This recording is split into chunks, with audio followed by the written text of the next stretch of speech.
आज हम लोग एक कहानी पढ़ लेते हैं, समझ लेते हैं, सुन लेते हैं, एंजॉय करो कहानी को भी। मैं दैट सब बुक पूरा जो बुक में है डिक्टो मैं वही पढ़ के आपको अपने लैंग्वेज में कहानी बताने जा रहा हूँ। कामचोर है क्या?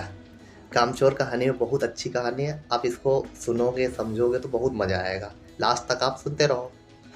चलो स्टार्ट करते हैं। बड़ी देर के बाद वाद विवाद के बाद यह तय हुआ कि सचमुच नौकरों को निकाल दिया जाए। आखिर ये मोटे मोटे किस काम के हैं, हिलकर पानी नहीं पीते। इन्हें अपना काम खुद करने की आदत होनी चाहिए। कामचोर कहीं की। तुम लोग कुछ नहीं, इतने सारे हो और सारा दिन उधम मचाने के सिवा कुछ नहीं करते। और सचमुच हमें ख्याल आया कि हम आखिर काम क्यों नहीं करते। हिलकर पानी पानी पीने में अपना क्या खर्च होता है, इसलिए हमने तुरंत हिल हिलाकर पानी पीना शुरू किया। हिलने में धक्के भी लग जाते हैं और हम किसी के दबैल तो थे नहीं कि कोई धक्का दे तो सह जाए। लीजिए, पानी के मटकों के पास ही घमासान युद्ध हो गया। सुराहियां उधर लुढ़की, मटके इधर गए, कपड़े भीगे सो अलग। यह भला काम करेंगे? अम्मा ने निश्चय किया। करेंगे कैसे नहीं, देखो जी, जो काम नहीं करेगा उसे रात का खाना हरगिज नहीं मिलेगा, समझे? यह लीजिए, बिल्कुल शाही फरमान जारी हो रहे हैं।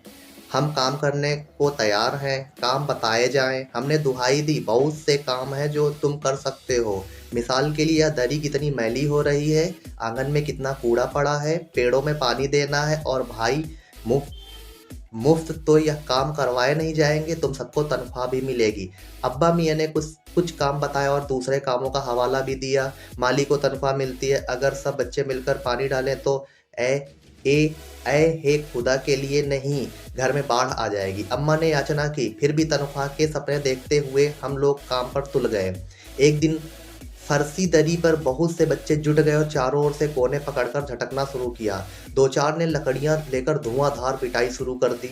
सारा घर धूल से अट गया। खांसते खांसते सब बेदम हो गए।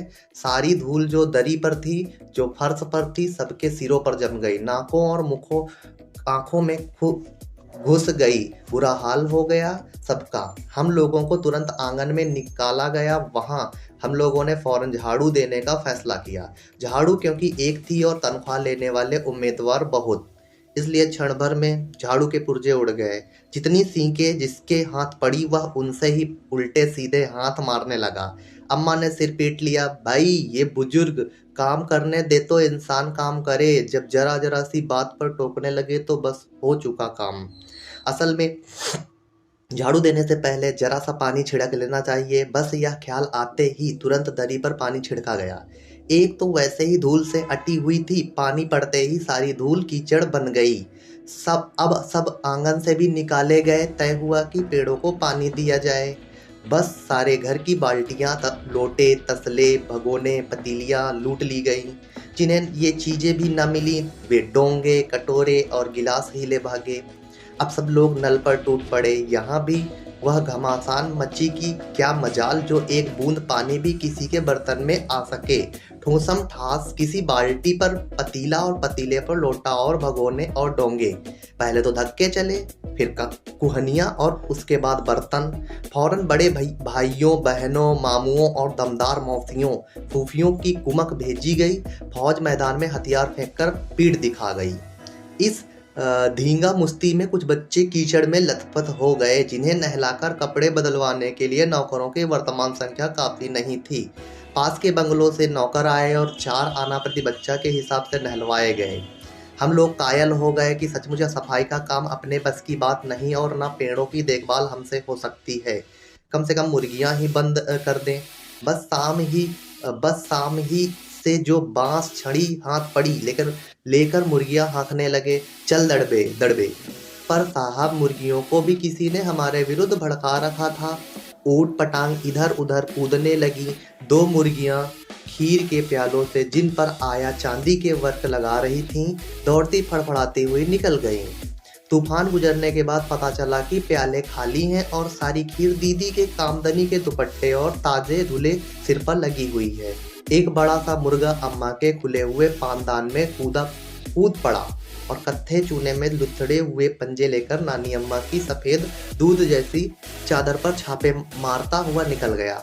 एक मुर्गी दाल की पतीली में छपाक मारकर भागी और सीधी जाकर मोरी में इस तेजी से फिसली कि सारी कीचड़ मौसी जी के मुंह पर पड़ी, जो बैठी हुई हाथ मुंह धो रही थी। इधर सारी मुर्गियां बेन केल का ऊंट बनी चारों तरफ दौड़ रही थीं। एक भी दड़बे में जाने को राजी न थी। इधर किसी को सूझा कि जो भेड़ें आई हैं, लगे हाथों उन्हें भी दाना खिला दिया जाए। दिन भर की भूखी भेड़ें दाने का सूप देखकर जो सबकी सब झपटी तो भागकर जाना कठिन हो गया। लस्टम पष्टम तख्तों पर चढ़ गई, पर भेड़ चाल मशहूर है। उनकी नज़र तो बस दाने के सूप पर जमी हुई थी। पलंगों को फलांगती, बर्तन लुढ़काती साथ साथ चढ़ आई। तख्त पर बनी दीदी का दुपट्टा फैला हुआ था, जिस पर गोखरी, चंपा और सलमा सितारे रखकर बड़ी दीदी मुगलानी बुआ को कुछ बता रही थीं। भेड़ें बहुत निसंकोच सबको रौंदती मेंगनों का छिड़काव करती हुई दौड़ गई। जब तूफान गुजर चुका तो ऐसा लगा जैसे जर्मनी की सेना टैंकों और बम्बारों सहित उधर से छापा मारकर गुजर गई हो। जहां जहां से सूप गुजरा, भेड़ें शिकारी कुत्तों की तरह गंध सूंघती हुई हमला करती गईं। हज्जन माँ एक पलंग पर दुपट्टे से मुंह ढांके सो रही थी। उन पर से जो भेड़ें दौड़ी तो न जाने वह सपने में किन किन महलों की सैर कर रही थीं। दुपट्टे में उलझी हुई मारो मारो चीखने लगी। इतने में भेड़ें सूप को भूलकर तरकारी वाली की टोकरी पर टूट पड़ी। वह दालान में बैठी मटर की फलियां तोल तोल कर रसोइये को दे रही थीं। वह अपनी तरकारी का बचाव करने के लिए सीना तान कर उठ गईं। आपने कभी भेड़ों को मारा होगा तो अच्छी तरह देखा होगा कि बस ऐसा लगता है जैसे रुई के तकिए को कूट रहे हो। भेड़ को चोट ही नहीं लगती, बिल्कुल यह समझकर कि आप उससे मजाक कर रहे हो। वह आप ही पर चढ़ बैठेंगी। जरा सी देर में भेड़ों ने तरकारी छिलकों समेत अपने पेट की कड़ाही में झोंक दी। इधर यह प्रलय मची थी, उधर दूसरे बच्चे भी लापरवाह नहीं थे। इतनी बड़ी फौज थी जिसे रात का खाना न मिलने की धमकी मिल चुकी थी। वे 4 भैंसों का दूध दुहने पर जुट गए। धुली बेधुली बाल्टी लेकर 8 हाथ 4 थनों पर हिल पड़े। भैंस एकदम जैसे चारों पैर जोड़कर उठी और बाल्टी को लात मारकर दूर जा खड़ी हुई। तय हुआ कि भैंस की अगाड़ी पिछाड़ी बांध जाए और फिर काबू में लाकर दूध दुह लिया जाए। बस झूले की रस्सी उतारकर भैंस के पैर बांध दिए गए। पिछले 2 पैर चाचा जी की चारपाई के पायों से बांध अगले 2 पैरों को बांधने की कोशिश की जा रही थी। भैंस चौकन्नी हो गई। छूट कर जो भागी तो पहले चाचा जी समझे कि शायद कोई सपना देख रहे हैं। फिर जब चारपाई पानी के ड्रम से टकराए और पानी छलक कर गिरा तो समझे कि आंधी तूफान में फंसे हैं। साथ में भूचाल भी आया हुआ और फिर जल्दी ही उन्हें असली बात का पता चल गया और वह पलंग की दोनों पट्टियां पकड़े बच्चों को छोड़ देने वालों को बुरा भला सुनाने लगे।